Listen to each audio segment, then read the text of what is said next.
cintakan sunnah Rasulullah sallallahu alaihi wasallam. Hari-hari kita dengar perkataan sunnah.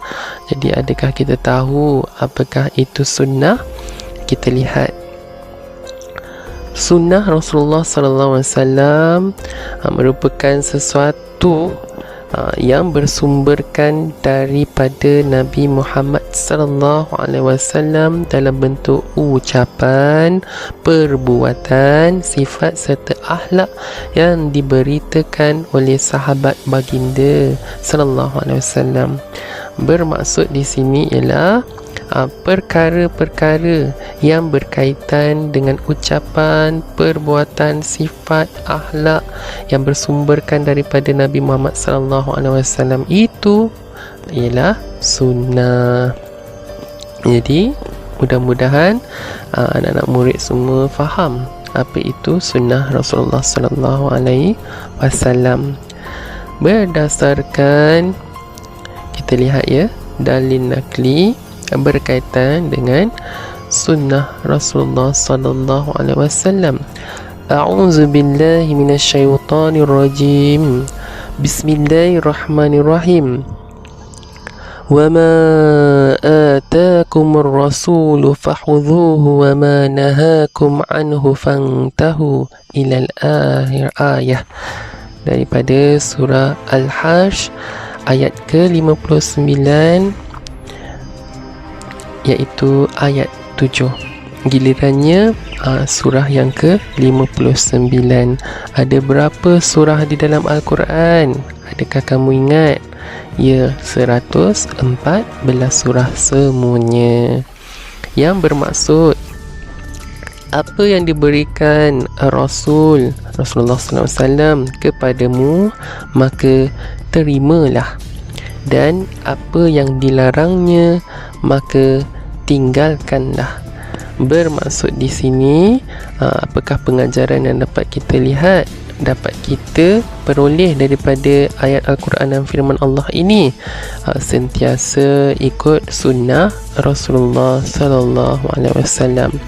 Apa yang Rasulullah sallallahu alaihi wasallam beri, kita terima dan ikut. Apa yang dilarang, kita tinggalkan. Okey. Jadi seterusnya kita lihat perkara sunnah Rasulullah sallallahu alaihi wasallam yang menjadi tumpuan untuk tahun 3. Ada 2 yang perlu kita ambil tahu. Contohnya iaitu daripada segi sunnah perkataan dan sunnah perbuatan. Okey, maaf ada ralat dari segi ejaan di situ. Okey, ada contoh-contohnya sahaja. Okey, sebenarnya ada lebih banyak lagi sunnah-sunnah Rasulullah SAW dari segi perbuatan, ucapan, akhlak, yang itu perlulah kamu teroka sendiri. Jadi kita lihat sunnah-sunnah Rasulullah sallallahu alaihi wasallam. Okey, kita lihat fokus kita yang pertama, iaitu sunnah perkataan. Apakah yang dimaksud dengan sunnah perkataan ini? Iaitu semua ucapan Nabi Muhammad sallallahu alaihi wasallam dalam bentuk suruhan, larangan serta galakan ataupun dorongan. Jadi kita lihat apakah contoh sunnah perkataan yang pertama. Apakah sunnah perkataan itu? Iaitu mengenai kelebihan membaca Al-Quran. Jadi saya nak tanya kepada anak-anak murid, siapa yang sudah khatam Al-Quran? Alhamdulillah. Belum? Tak ada masalah. Yang penting hari-hari kita mengaji. Tak dapat 1 hari sekali, 2 hari sekali pun tak apa. Yang penting dalam rumah kita hias dengan bacaan Al-Quran. Jangan kita lupa. Okey.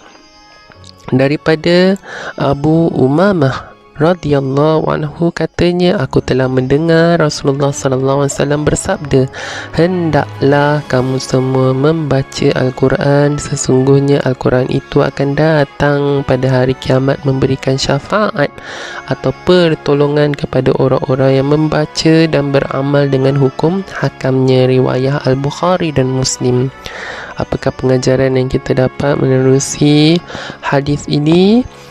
Iaitu kita hendaklah membaca Al-Quran, kerana Al-Quran memberikan kelebihan kepada orang yang membacanya, iaitu pertolongan semasa di hari kiamat ataupun hari akhirat. Mudah-mudahan apabila kita faham ini, kita lebih bersemangat untuk membaca Al-Quran. Seterusnya, kita lihat sunnah perkataan yang kedua, iaitu mengenai menjauhkan diri kita daripada sifat sombong dan bangga diri. Sombong dan bangga diri ini adik-beradik lah ya. Sombong ini kita pandang diri kita hebat, orang lain kita pandang rendah, orang lain kita pandang biasa je ni, ataupun lebih teruk lagi kita pandang rendah ke orang lain, seolah-olah dirinya sahaja yang betul dan hebat. Padahal di mata Allah semua adalah sama. Kita adalah makhluk Allah Ta'ala. Daripada tanah kita diciptakan dan akhirnya kita akan kembali juga ke dalam tanah. Kita tak bawa pun sikap bangga diri dan sombong itu tak ke mana-mana pun ya.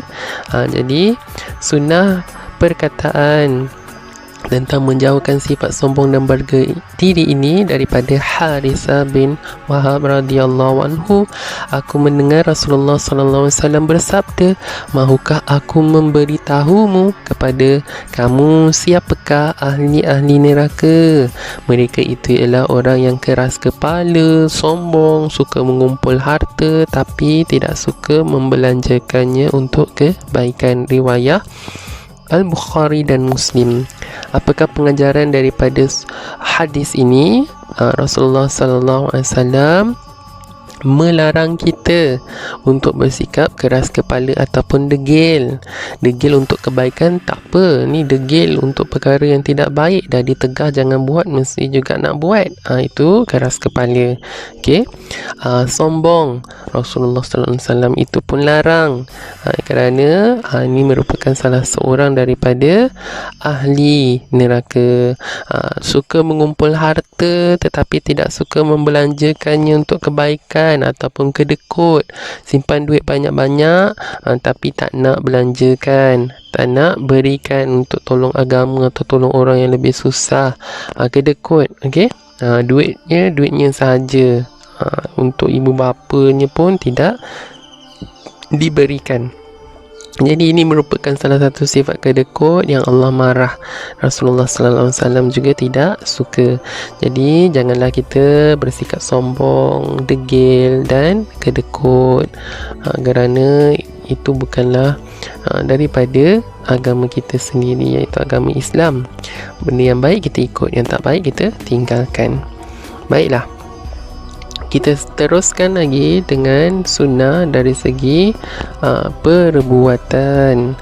Apakah maksud sunnah perbuatan? Sunnah perbuatan ini adalah segala perbuatan atau perlakuan Nabi Muhammad sallallahu alaihi wasallam yang disampaikan oleh para sahabat baginda sallallahu alaihi wasallam. Nak tahu apakah sunnah-sunnah perbuatan, apakah yang Rasulullah sallallahu alaihi wasallam buat dan lakukan yang boleh kita ikut? Kita lihat yang pertama, iaitu sunnah hari-hari kita lakukan, kadang-kadang kita pun tak perasan kita buat, tapi itu adalah sunnah, iaitu mengutamakan anggota kanan. Okey, mana tangan kanan? Angkat. Tangan kiri angkat. Tahu kanan dan kiri? Alhamdulillah. Seterusnya, diriwayatkan daripada Aisyah radhiyallahu anha bahawa beliau berkata, sesungguhnya Rasulullah sallallahu alaihi wasallam suka memulakan dengan anggota kanan ketika memakai kasut dan bersuci. Okey, apa-apa sahaja yang kita lakukan mestilah mulakan dengan anggota kanan. Okey, Jadi ini merupakan salah satu sunnah, dan apabila kita niatkan sekali dengan bismillah, itu adalah ibadah kepada Allah Ta'ala, mudah-mudahan diterima di sisinya. Tak susah pun kan. Hadis riwayat muttafaqun alaih. Apa-apa saja yang kita buat, mestilah kita mulakan dengan anggota kanan. Okey. Nak pakai baju pun, nak pakai kasut ke, apa-apa sahaja kita mulakan dengan anggota kanan. Seterusnya, sunnah perbuatan Rasulullah sallallahu alaihi wasallam dari segi perbuatan, iaitu merendah diri. Okey, kita lihat Anas bin Malik radhiyallahu anhu menceritakan bahawa Rasulullah sallallahu alaihi wasallam sentiasa merendah diri dan terlebih dahulu memberi salam kepada sesiapa yang dijumpainya, walaupun kanak-kanak. Riwayat Al-Bukhari dan Muslim. Rasulullah sallallahu alaihi wasallam menunjukkan ketinggian akhlaknya, walaupun Rasulullah sallallahu alaihi wasallam merupakan seorang rasul, nabi, golongan yang berdarjat tinggi, tetapi berjumpa sahaja, hatta kanak-kanak pun baginda yang memulakan beri salam.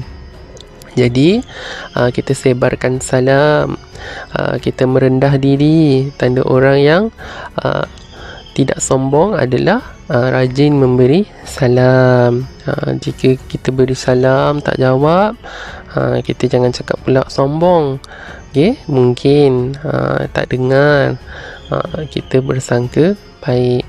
Wajib untuk kita menjawab salam. Lepas dah tahu ni, kita buat. Baiklah.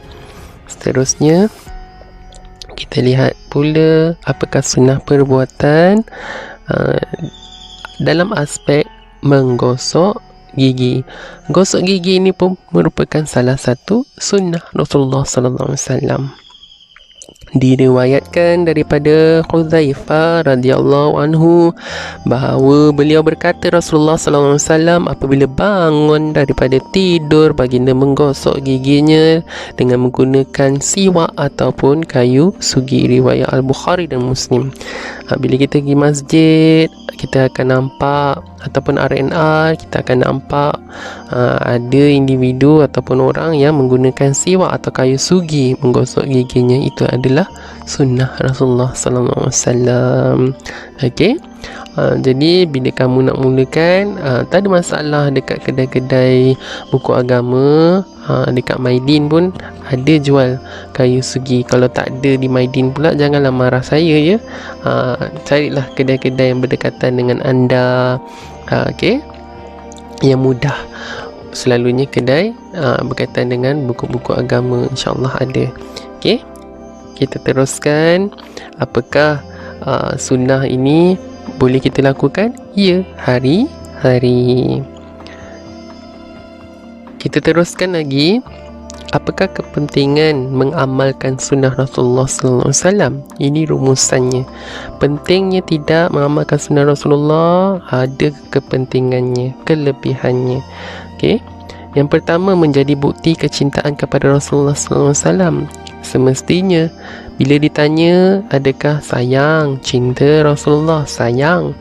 Okey, tetapi Rasulullah sallallahu alaihi wasallam punya sunnah pun kita tidak lakukan, kita tidak buat. Bagaimana kita kata sayang? Hanya di lidah sahaja. Okey. Jadi kita perlulah menukar amalan kita. Kalau tak dapat semua, beberapa sunnah Rasulullah sallallahu alaihi wasallam pun kita lakukan.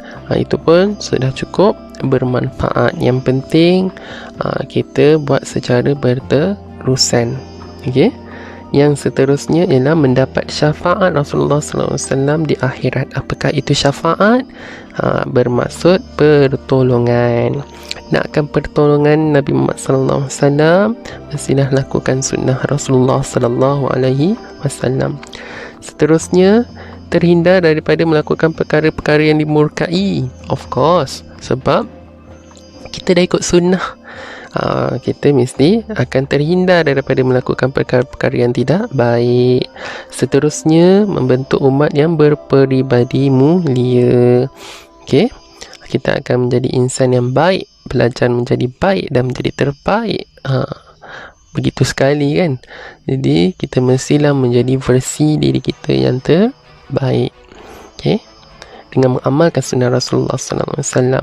Seterusnya, menjadikan diri lebih istiqamah dalam ibadah.